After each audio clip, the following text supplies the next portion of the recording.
بہار رمضان۔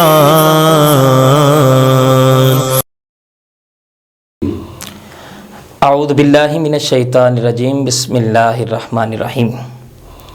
سیدنا کریم صلی اللہ علیہ وآلہ وسلم۔ ناظرین کرام، خوبصورت ماہ رمضان المبارک کے اندر آپ کا میزبان شمس الرحمان بہار رمضان خصوصی نشریات لے کے آپ کی خدمت میں حاضر ہے۔ حسب سابق جناب جس طرح ہم حاضر ہوتے تھے، آج بھی ہمارے پروگرام کی ایک خوبصورت شخصیت پروفیسر حافظ عبدالرحمن زاہدی صاحب اور ان کے ساتھ ایک خوبصورت حافظ و قاری جناب محترم محمد ذیشان علی صاحب ہمارے پروگرام کی زینت بنے ہیں۔ گرامی قدر حضرات، ناظرین کرام، جس طرح ہم آپ کے سامنے اس ماہ مقدس کی بہاروں کو لوٹنے کے حوالے سے گفتگو کرتے ہیں، حالات حاضرہ پہ گفتگو ہوتی ہے، کس طرح اس خوبصورت ماہ مقدس کے اندر ہم بہاریں اور یہ رحمتیں اللہ کی سمیٹ سکتے ہیں۔ آج ہمارے مہمان بنے ہیں جناب محترم حافظ محمد ذیشان علی صاحب، قرآن لا ریب کی آیات تلاوت کر کے ساتھ ہی حضور نبی خاتم الرسول صلی اللہ علیہ وآلہ وبارک وسلم کی بارگاہ میں ہدیہ عقیدت پیش کر کے پھر ہم اپنے مہمان کی طرف چلیں گے۔ سب سے پہلے تو قاری صاحب بہت شکریہ، آپ ہمارے پروگرام کی زینت بنیں۔ بسم اللہ۔ اعوذ باللہ من الشیطان الرجیم، ماشاءاللہ، سبحان اللہ۔ بسم اللہ الرحمن الرحیم۔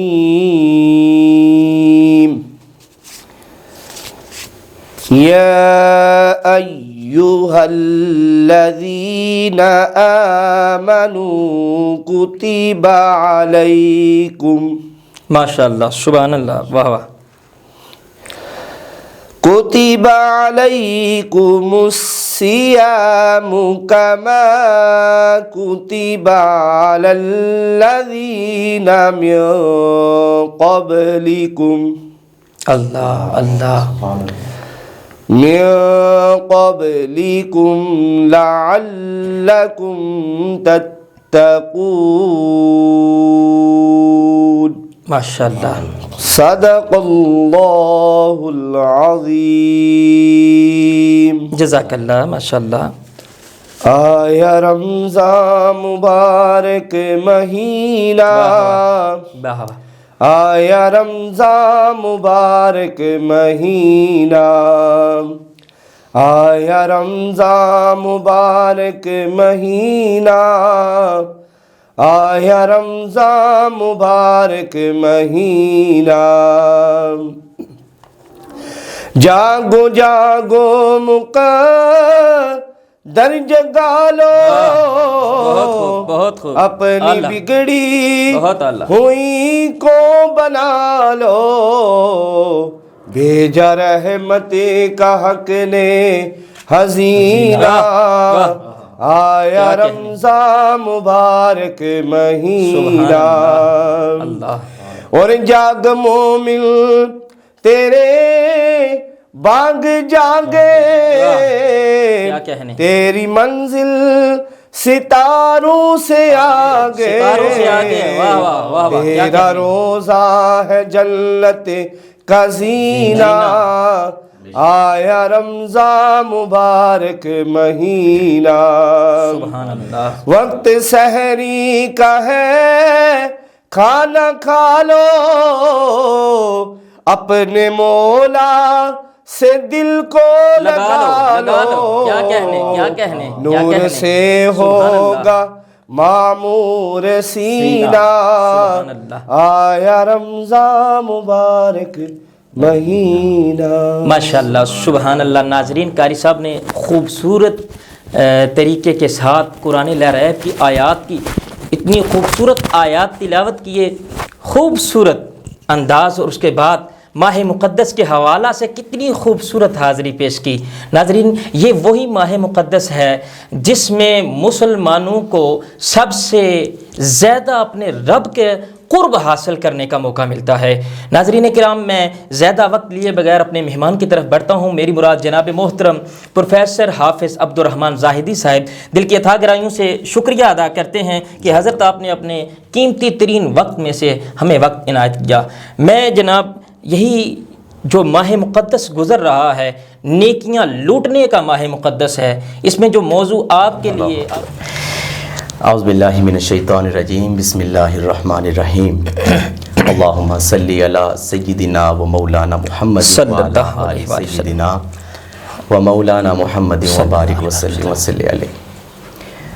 سب سے پہلے تو میں پوری بہار رمضان ٹیم کا تہہ دل سے شکر گزار ہوں۔ اللہ آپ کو سلامت رکھے جناب۔ خصوصی طور پر آپ کا بھی شکر گزار ہوں کہ آپ نے بندہ ناچیز کو مدعو کیا اور اس قابل سمجھا کہ میں بھی رمضان شریف کی ان بابرکت گھڑیوں کے اندر، ان مقدس لمحات کے اندر، ان نور بدامہ گھڑیوں کے اندر اللہ اللہ نور بدامہ سبحان اللہ، ان لمحات میں اپنی حاضری پیش کر سکوں۔ واہ اور واہ، اللہ رب العزت نے جو مومنین کے لیے ایک بہت بڑا ایک نام، جس کو تقوی کا نام دیا گیا ہے، اللہ مومنین کی صفات میں سے ایک سب سے اعلیٰ صفت جو تقوی ہے، اس کے اوپر بات کرنے کے لیے آپ نے جو ٹاپک مجھے دیا ہے، اس پر بھی میں تہہ دل سے آپ کا شکر گزار ہوں۔ دعا کرتا ہوں کہ اللہ رب العزت آمین آمین۔ آپ کی، جس طرح آپ نے یہ بہار رمضان کے نام سے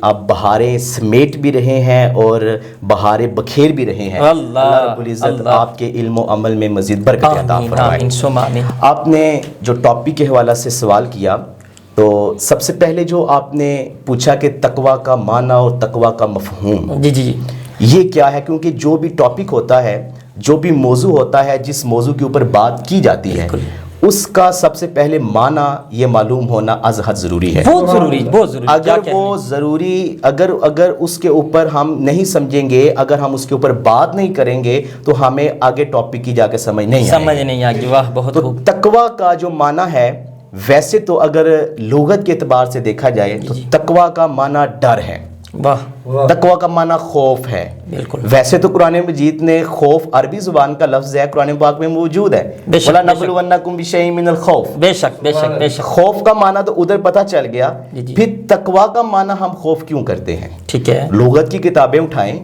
علماء کو پڑھیں، آپ کتب کا مطالعہ کریں، بے شک۔ آپ سوشل میڈیا پر دیکھیں، ہر بندے نے اس کا معنی یہی لکھا ہے، ڈر، خوف۔ بے شک۔ لیکن میں اپنے جو سٹوڈنٹس ہیں، اپنے جو میرے سننے والے ہیں، میں ان کو ہمیشہ یہ کہتا ہوں، میں کہتا ہوں کہ تقوی کا معنی جہاں پر آپ خوف کرتے ہیں، اس کے ساتھ ساتھ میرا ذاتی جو نظریہ ہے، میری ذاتی جو آئیڈیالوجی ہے، جی جی، وہ یہ ہے، میں کہتا ہوں کہ آپ لوگ تقوی کا معنی کرتے ہیں ڈر، خدا کا خوف، خدا کے عذاب سے ڈر، خدا کے عذاب سے ڈرنا۔ جی جی، لیکن میں کہتا ہوں جہاں پر بندے کے دل میں خدا کا ڈر ہونا چاہیے، اس کے ساتھ ساتھ خدا کی محبت بھی۔ اللہ اللہ، خدا کی محبت، اللہ کیا خدا کہنا۔ کے خوف سے تو ہر بندہ ہی ڈرتا ہے، واہ، بے شک خدا کی محبت بھی دل میں پنہا بے ہونی شک چاہیے، بے شک بے شک خدا کی محبت بھی گھر میں دل جو ہے وہ گہرے ہوئے ہونے چاہیے۔ بے شک۔ خدا کی محبت جو ہے وہ ہمارے دل میں اس طرح پیوست ہو جائے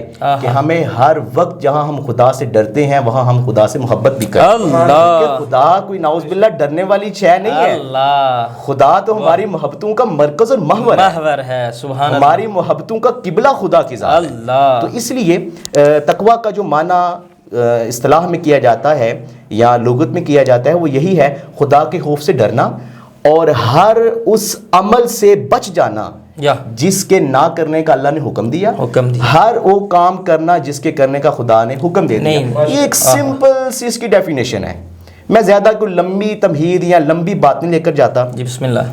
دوسری بات آپ نے کی کہ مقصد تقوی کیا ہے، بے شک، تقوی کا مقصد کیا ہے؟ بے شک، اللہ رب العزت، دیکھیں شمس بھائی، جی جی بسم اللہ، ہر چیز کا کوئی نہ کوئی مقصد ضرور ہے۔ بے شک جناب، میں یہاں پر آیا ہوں مقصد ہے، بے شک آپ پروگرام کر رہے ہیں، ٹرانسمیشن کر رہے ہیں، آپ کا بھی بے مقصد شک ہے جناب، کہ نوجوانوں کو، ہماری نوجوان جو ہماری بہنیں بھائی ہیں ان تک پیغام آسانی کے ساتھ پہنچ جائے، بے شک بے شک یہی مقصد ہے نا، بے شک بغیر مقصد کے کوئی کام نہیں۔ الحمدللہ۔ اللہ رب العزت نے ہمیں پیدا کیا، فرمایا کہ وما خلقت الجن والانس الا لیعبدون، بے شک فرمایا کہ تمہیں اے لوگوں پیدا کرنے کا مقصد یہ ہے تاکہ تم میری عبادت کرو۔ میں بات کو پیچھے سے لے کر آؤں گا اور آپ کو بتاؤں گا کہ تقویٰ کا مقصد کیا واہ واہ، بے ہے۔ شک۔ فرمایا کہ اے لوگوں تمہیں پیدا کرنے کا ایک مقصد ہے، اور مقصد کیا ہے؟ عبادت کرنا۔ اللہ، اگر شمس بھائی ہم عبادت نہیں کریں گے، اگر شمس بھائی ہم اللہ رب العزت نے جو ہمیں جس مقصد کے لیے بھیجا وہ پورا نہیں کریں گے، جی تو کیا ہمارے یہاں پر آنے کا، زندگی گزارنے کا کوئی مقصد پورا ہوگا؟ مقصد نہیں۔ اگر میں یہاں پر پروگرام کرنے کے لیے آیا ہوں، جی۔ اگر میں یہاں پر بیٹھ کر ٹرانسمیشن شروع ہونے سے پہلے گھر چلا جاؤں، میرا یہاں پہ آنے کا مقصد پورا ہوا، تو کہا عبادت کرنی ہے۔ بات کو تھوڑا سا سمجھنا ہے، کہا عبادت کرنی ہے۔ اب عبادت کا کیا مقصد ہے؟ عبادت کا کیا مفہوم ہے؟ عبادت کا یہ مفہوم ہے ہم نماز پڑھیں 5 وقت کی۔ بے شک۔ اگر تو عبادت سے مراد 5 وقت کی نماز ہے تو اس کا مطلب ہے جس مقصد کے لیے ہمیں اللہ نے پیدا کیا وہ تھا 24 گھنٹے عبادت کرنا۔ اللہ، 1 گھنٹہ ہم نماز پڑھ کر چلے جائیں تو باقی کے 23 گھنٹے کدھر گئے؟ اگر زکوٰۃ اس کا معنی لیں کہ عبادت سے مراد زکوٰۃ ہے، سال کے بعد ہم 1 لمحے میں مسکین کے ہاتھ میں دیتے ہیں، وہ 1 لمحہ آپ کا جو ہے وہ کنکلوڈ ہوگا، باقی کے سارا پورا سال کدھر گیا؟ اگر حج ہی مراد ہے عبادت تو پھر ہم حج جو ہے وہ سال کے بعد کرتے ہیں۔ روزے ہی اگر عبادت مراد ہے، سال کے بعد 1 مہینہ رکھتے ہیں، 1 مہینہ، باقی پورے جو ہے 11 ماہ وہ کدھر چلے گئے؟ پتہ یہ چلا عبادت اسے کہتے ہیں کہ جس کام کرنے کا اللہ نے حکم دیا انسان وہ کام کرتا جائے، جس سے اللہ رب العزت نے منع فرما دیا انسان اس سے باز آ جائے، وہ عبادت ہے۔ اب عبادت کا کیا مقصد ہے؟ تقویٰ کی طرف آ رہا ہوں۔ عبادت کا کیا مقصد؟ اللہ نے فرمایا یا ایھا الناس اعبدوا ربکم الذی خلقکم والذین من قبلکم لعلکم تتقون۔ فرمایا کہ لوگوں عبادت کرو۔ مولا کیوں کرے عبادت؟ مقصد کیا ہے؟ اللہ فرماتا ہے مقصد یہ ہے کہ تم سے پہلے لوگ بھی عبادت کیا کرتے تھے، ان کا بھی مقصد یہی تھا، تمہارا بھی مقصد یہ ہے کہ جب تم عبادت کرو گے تم متقی اور پرہیزگار۔ اللہ اکبر کبیرہ۔ ناظرین کرام، واہ سبحان اللہ، کتنا خوبصورت انداز، اور پروفیسر صاحب کی وہ ایک لفظ دل کے صحن کے اوپر رقم ہونے والے ہیں کہ کتنے خوبصورت انداز کے اندر ناظرین کرام تقویٰ کا معنی جو یقیناً ہم بچپن سے ہی سنتے ہوئے آ رہے تھے کہ ڈر تو ہے، لیکن ڈر وہ کس چیز کا ڈر ہے، وہ کس طرح اللہ کا ڈر ہے؟ وہ کہتے ہیں جس سے محبت ہو جاتی ہے نا، پھر اس کی ہر پسند ہماری پسند ہو جاتی ہے۔ جب اس کی ہر پسند آ جاتی ہے تو پھر اس کی ہر ناپسندی سے رک جانا، اس ڈر سے کہ اس کی پسند میں میری پسند شامل ہو جائے، اس کی پسند میں میری پسند۔ واہ سبحان اللہ، کتنے خوبصورت انداز سے علامہ صاحب آپ گفتگو فرما رہے تھے۔ وقت کے دامن میں اتنی وسعت نہ ہے کہ ہر چیز کو طول دیا جائے، لیکن میں اپنے اگلے سوال کی طرف آتا ہوں کہ تقویٰ کی اہمیت و افادیت، اس حوالہ سے مختصر ترین، کیونکہ پروگرام ہم ناظرین تک وہ پیغام جو پہنچانا چاہتے ہیں وہ پہنچ جائے۔ بسم اللہ۔ جی بہت اچھا یہ سوال ہے، اس کے اوپر میں سب سے پہلے تو آپ کو اپریشیٹ کروں گا کہ تقویٰ کی اہمیت اور افادیت، اس کا فائدہ کیا ہے، تقویٰ جو ہے وہ ضروری کیوں ہے؟ جی ضروری اس لیے ہے کیونکہ شارٹ کٹ اگر میں بات کہوں نا، کیونکہ میرے رب کریم نے فرمایا کہ جب تم متقی اور پرہیزگار بن جاتے ہو، جب تم متقین کی لسٹ میں آ جاتے ہو، سب سے بڑی اہمیت اس کی یہ ہے، اللہ فرماتا ہے واللہ یحب المتقین۔ لوگ تم سے بے شک نفرت کریں، لوگ تم سے سلام نہ لیں، لوگ تم کو مولوی کہیں، لوگ تمہیں ملا کہیں، لوگ تمہارے ساتھ سلام تک نہ لیں، لیکن کہا واللہ یحب المتقین، میں اللہ ہو کہ تم سے پیار کرنا شروع کر میں وَاعْلَمُوا أَنَّ اللَّهَ مَعَ الْمُتَّقِينَ۔ لوگ تمہارا ساتھ چھوڑ دیں، لوگ تمہیں جو ہے وہ تمہاری کسی ضرورت کو پورا نہ کریں، لوگ جو ہے وہ تمہارا ساتھ بے شک نہ دیں، تم ان کے گھر میں جاؤ، تم ان کے بے شک آفس میں جاؤ، لیکن یاد رکھنا ہے میرے بندے، جب تم متقی بن جاتے ہو، وَاعْلَمُوا أَنَّ اللَّهَ مَعَ الْمُتَّقِينَ، میں اللہ ہو کہ تمہارا ساتھ دینا شروع کر دیتا ہوں۔ سبحان اللہ، کیا بات ہے ناظرین، غور کیجئے حضرت صاحب نے کتنے خوبصورت انداز سے قرآن لاریب کی آیات بینات سے اس کا آپس میں کتنا خوبصورت انداز سے ملا کے بتا دیا کہ افادیت یہ ہے بھئی، دنیا میں کوئی تمہیں پسند کرے نہ کرے، رب سونا تمہیں ضرور پسند کر لیتا ہے، وہ تمہارے ساتھ تعلق قائم کر لیتا ہے۔ یا کتنی خوبصورت بات ہے کہ بندہ اپنے رب کے ڈر اور خوف اور محبت میں جب مبتلا ہوتا ہے، رب ویسے حضرت صاحب بات یہ ذہن میں آ رہی ہے کہ رب اگر اپنی محبت دے دے نا تو پھر ساری دنیا اس کے پیچھے دوڑنا شروع کر دیتی ہے. لیکن یہی بات ہے، پھر بھی رب کہہ رہا ہے کہ اگر دنیا نہیں بھی ساتھ دیتی تو پریشان نہیں ہونا، میں رب ہو کے تیرے ساتھ ہوں. کتنے خوبصورت انداز میں بتایا کہ تقویٰ کی کتنی افادیت اور اہمیت ہے. میں آخری سوال کی طرف آنا چاہتا ہوں، جو ہمارا یہ ماہ مقدس کا بہار رمضان پروگرام ہے، اس کے ساتھ ریلیٹڈ طرف آؤں گا، اور کتنے خوبصورت انداز میں آپ نے سارے باتیں بیان کی ہیں. سوال بڑا منفرد سوال اور بڑا خوبصورت سوال ہے کہ سب سے پہلے تو ہمیں پتہ چلے کہ متقی کی نشانیاں کیا ہیں. سبحان اللہ. کہ پتہ چل جائے نا، چلتا پھرتا متقی کیسا ہوتا ہے، جس کو اپنے رب سے محبت بھی ہے اور رب کا خوف بھی دل میں بٹھائے بیٹھا ہے. اور ساتھ ہی آپ یہ بات بتا دیں، تقویٰ اور روزے کا آپس میں تعلق، اس کے حوالے سے ضروری ناظرین کو بتائیں. بہت، جس طرح کہ آپ نے اپنے سوال میں ہی بتا دیا کہ یہ کتنا منفرد سوال ہے. جی بڑا میں سمجھتا ہوں کہ بڑا ضروری سوال ہے. جی ہماری جتنی بھی پچھلی گفتگو ہو چکی ہے جس میں ہم نے متقی کی صفات ہم نے دیکھی ہیں کہ متقی جو ہے اس کو اللہ تعالیٰ کتنا نوازتا ہے. بے شک بے شک. اس کو اپنا دوست بھی کہہ رہا ہے. بے شک. وہ کہہ رہا ہے میں تمہارا ساتھ بھی دینا شروع کر دیتا ہوں. وَاعْلَمُوا أَنَّ اللَّهَ مَعَ الْمُتَّقِينَ إِنَّ أَكْرَمَكُمْ عِندَ اللَّهِ أَتْقَاكُمْ. اللہ فرماتا ہے لوگ تمہاری عزت کرے یا نہ کرے، اللہ ہو کہ تمہاری عزت کرنا شروع کر. سبحان اللہ. کیا کہنے، کیا کہنے. شمس بھائی، ہمارا کرائیٹیریا کیا ہے؟ ہمیشہ چھوٹا بڑے کی عزت کرتا ہے. بے شک. بھتیجا چچا کی عزت کرے بے گا، شک. بانجا مامی کی عزت کرے گا، بیٹا باپ کی عزت کرے گا، شاگرد استاد کی عزت کرے گا. لیکن یہاں پر کرائیٹیریا دیکھیں، اللہ کہتا ہے کہ اے میرے بندے جب تم متقی بن جاتے ہو، اللہ بے شک میں سب سے بڑا ہوں، اللہ اکبر، اللہ میں سب سے بڑا ہوں، لیکن سب سے بڑا ہو کر پھر بھی تمہاری عزت کرنا شروع. تمہاری ساتھ محبت. واہ. تو اس کی نشانیاں کیا ہیں؟ نشانیاں اس کی قرآن پاک میں ہمیں ملتی ہیں کہ اللہ رب العزت نے فرمایا وَسَارِعُوا إِلَىٰ مَغْفِرَةٍ مِّن رَبِّكُمْ وَجَنَّةٍ أَرْضُهَا السَّمَاوَاتُ وَالْأَرْضُ أُعِدَّتْ لِلْمُتَّقِينَ. نشانی تو یہ ہے، چاہے وہ میرا بندہ غریب ہو پھر بھی میری راہ میں خرچ کرے گا، چاہے وہ امیر ہو پھر بھی میری راہ میں خرچ کرے گا، چاہے وہ عثمان غنی ہو غزوہ تبوک کے موقع کے اوپر 1000 دینار دے دے، چاہے وہ عام غریب صحابی ہو کہ وہ حضور کے بارگاہ میں آ کے کہہ دے یا رسول اللہ میرا دینے کے لیے میرے پاس کچھ نہیں ہے، میں کیا کروں؟ تو پھر حضور نبی کریم صلی اللہ علیہ وسلم جو ہے ان کا جب وہ دیکھتے ہیں کہ آپ اتنی زیادہ نوازشات اور انعامات کی بارش کر رہے ہیں، پھر وہ صحابی جا کر یہودی کے گھر میں جا کر کام کرتا ہے، پھر وہ کھجوریں چند لے کر حضور کے بارگاہ میں پیش کر دیتا ہے. کہا ينفقون في السراء والضراء والكاظمين. دو نشانیاں ہمیں پتہ چل گئی کہ وہ تنگ دست ہو، خوشحال ہو، اللہ کی راہ میں خرچ کرے گا. واہ واہ. انفاق فی سبیل اللہ کا وہ پیکر ہوگا. اللہ. اور دوسری اس کی نشانی یہ ہے کہ والکاظمین، وہ اپنے غصے پر ہمیشہ قابو رکھے گا. آج کے میرے معاشرے میں اپنے سامعین کو کہنا چاہوں گا اپنے غصے پر کنٹرول کریں. جتنے بھی جرائم ہیں، گناہ ہیں، جو قتل کا ہے، جو یہ بڑے بڑے آپ جرائم دیکھ رہے ہیں، بھتیجا چچے کو قتل کر رہا ہے، اس کے پیچھے غصے کے اوپر کنٹرول نہ ہونا ہے. اور دوسری اس کی جو اہم نشانی وہ یہ ہے والعافین عن الناس، لوگوں کو معاف کرنا سیکھیں. اللہ اللہ. کیونکہ حضور نے ارشاد فرمایا، آپ نے فرمایا کل قیامت کا دن ہوگا، اللہ رب العزت فرمائے گا وہ آدمی کھڑا ہو جائے جو دنیا میں لوگوں کو معاف کرتا تھا.